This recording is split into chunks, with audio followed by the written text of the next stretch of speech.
ഒരു 3 cylinder പോളോന്റെ EGR ആണിതേ എൻ്റെ കയ്യിലിരിക്കുന്നത്. അപ്പോൾ ഇതിൻ്റെ വില കേട്ടാൽ ചിലപ്പോൾ നിങ്ങൾ ഞെട്ടുമായിരിക്കും. കാരണം ഇതിൻ്റെ ഒറിജിനലിന് 54,000 രൂപ റേറ്റ് വരുന്നുണ്ട്.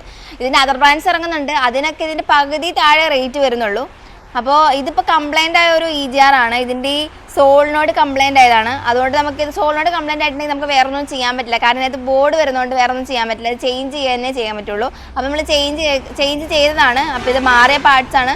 അപ്പോൾ നിങ്ങൾ ജസ്റ്റ് ഒന്ന് കാണിക്കാൻ വേണ്ടി എടുത്തു വെച്ചാണ്. അപ്പോൾ ഇത് ഓരോ പാർട്സ് ഞാൻ നിങ്ങളെ പരിചയപ്പെടുത്തി തരാം, അഴിച്ച് കാണിച്ചു തരാം എന്തൊക്കെ പാർട്സാണ് ഇതിൽ വരുന്നതെന്നുള്ളത്. ഈ എക്സോസ്റ്റ് ഗ്യാസിനെ തണുപ്പിക്കുന്നത് കൂളൻ്റാണ്. അപ്പോൾ ഈ കൂളൻറ്റിനെ EGRലോട്ട് എത്തിക്കുന്നത് ഈ 2 പൈപ്പുകളാണ്. അപ്പോൾ ഇത് അഴിക്കാം.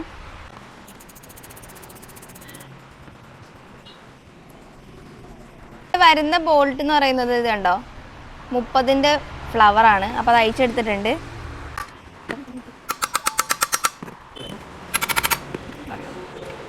അപ്പോൾ ഇതാണ് ആ ഒരു പൈപ്പ്. ഇത് കണ്ടോ. അടുത്ത് നമുക്ക് ഈ EGRന്റെ കൂളർ അഴിച്ചെടുക്കാം. ഇതിന് ചുറ്റിനും ഒരു 30ന്റെ 6 ബോൾട്ട് വരുന്നുണ്ട്. അപ്പോൾ അത് ആദ്യം അഴിച്ചെടുക്കാം. ഇത് കണ്ടോ.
ഇതാണ് EGR കൂളർ.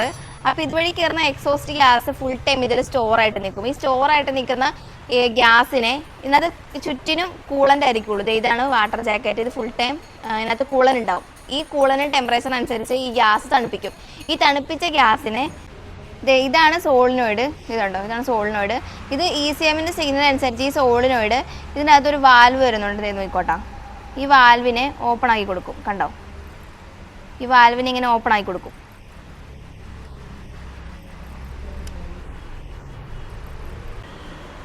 ഇത് കണ്ടോ,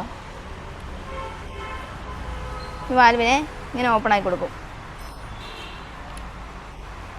അപ്പം ഇങ്ങനെ ഓപ്പൺ ആക്കി കൊടുക്കുമ്പം ഇതിനകത്ത് ഈ തണുത്തിരിക്കുന്ന ഗ്യാസ് ഇതുവഴി നേരെ ഇൻലെറ്റ് മാനിഫോൾഡിലോട്ട് കയറും. ഇതാണ് ശരിക്കും EGRന്റെ പ്രവർത്തനം എന്നുണ്ടെങ്കിൽ. അപ്പോൾ ഈ EGRന് വരാനുള്ള കംപ്ലൈൻറ്റ്സ് എന്തൊക്കെയാണെന്ന് വെച്ചിട്ടുണ്ടെങ്കിൽ, ഈ ഒരു സോളിനോട് കംപ്ലൈൻറ്റ് വന്നിട്ടുണ്ടെങ്കിൽ നമുക്ക് ഒന്നും ചെയ്യാൻ പറ്റില്ല. ഈ EGR മൊത്തത്തിൽ മാറേണ്ടി വരും, അല്ലാണ്ട് വേറെ ഒരു വഴിയില്ല. പിന്നെന്ന് പറഞ്ഞിട്ടുണ്ടെങ്കിൽ ഈ കാർബൺ കയറി ബ്ലോക്ക് ആയി കഴിയുമ്പം ഈ വാൽവ് സ്റ്റക്കാവും. അങ്ങനെ വരുമ്പോൾ നമുക്കിത് അഴിച്ചിട്ട് വാൽവ് ക്ലീൻ ചെയ്ത് നമുക്ക് കയറ്റിയിടാൻ പറ്റും. അപ്പോൾ അങ്ങനെ ചെയ്യുമ്പം നമ്മുടെ വണ്ടിയുടെ കംപ്ലൈൻറ്റ് മാറും. പിന്നെ അടുത്തെന്ന് പറഞ്ഞിട്ടുണ്ടെങ്കിൽ ഈ ട്യൂബുലാർ ഉണ്ടല്ലോ, ഈ ട്യൂബുലാറിലൊക്കെ ഫുൾ ടൈം ഇങ്ങനെ ഗ്യാസ് കയറി പോകുന്നതുകൊണ്ട് അതിനകത്ത് ഇതുപോലെ കാർബൺ കയറി അടിഞ്ഞടിഞ്ഞ് അതിന് സ്റ്റോറേജിന് കപ്പാസിറ്റി കുറയും. അതായത് ഇതിനകത്ത് ഗ്യാസ് കയറി സ്റ്റോറേജ് ചെയ്യാനുള്ള ഒരു കപ്പാസിറ്റി കുറയും. അതുപോലെ തന്നെ കൂളിങ്ങും പ്രോപ്പറായിട്ട് നടക്കാണ്ടാവും. അപ്പോൾ നമ്മൾ ഈ ട്യൂബുലാറൊക്കെ ക്ലീൻ ചെയ്തിടും, അതായത് EGR മൊത്തത്തിലൊന്ന് ക്ലീൻ ചെയ്തിട്ട് കഴിയുമ്പം ആ കംപ്ലൈൻറ്റും ഓക്കെ ആവും. പിന്നെ ഈ EGRന്റെ പ്രശ്നം കൊണ്ട്, ഇത് കാർബൺ കയറി ബ്ലോക്ക് ആകുമ്പോൾ വരുന്ന പ്രശ്നം കൊണ്ട് എന്തൊക്കെ കംപ്ലയിൻറ്റ്സ് വരുന്നത് വെച്ചിട്ടുണ്ടെങ്കിൽ മൈലേജ് ഷോട്ട്, ലോ പുള്ളിങ്, പിന്നെ ബ്ലാക്ക് സ്മോക്ക്, നല്ല ബ്ലാക്ക് സ്മോക്ക്, ഇങ്ങനെയുള്ള കംപ്ലയിൻറ്റ്സ് ഒക്കെ ഈ EGRന്റെ കംപ്ലയിൻറ്റ് കൊണ്ട് വരാറുണ്ട്. അപ്പോൾ ഈ ഒരു 3 കംപ്ലയിൻറ്റ്സ് വരുമ്പോഴും മെയിൻ കാരണക്കാരനാവാറ് ഈ ഒരു EGR തന്നെയാണ്.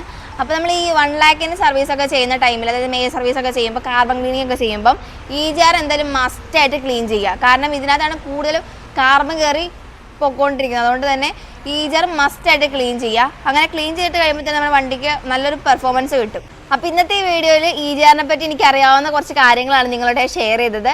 അപ്പോൾ വീഡിയോ എല്ലാവർക്കും, ഈ ഒരു EGRനെ പറ്റി പറഞ്ഞ കാര്യങ്ങൾ എല്ലാവർക്കും മനസ്സിലായെന്ന് വിചാരിക്കുന്നു.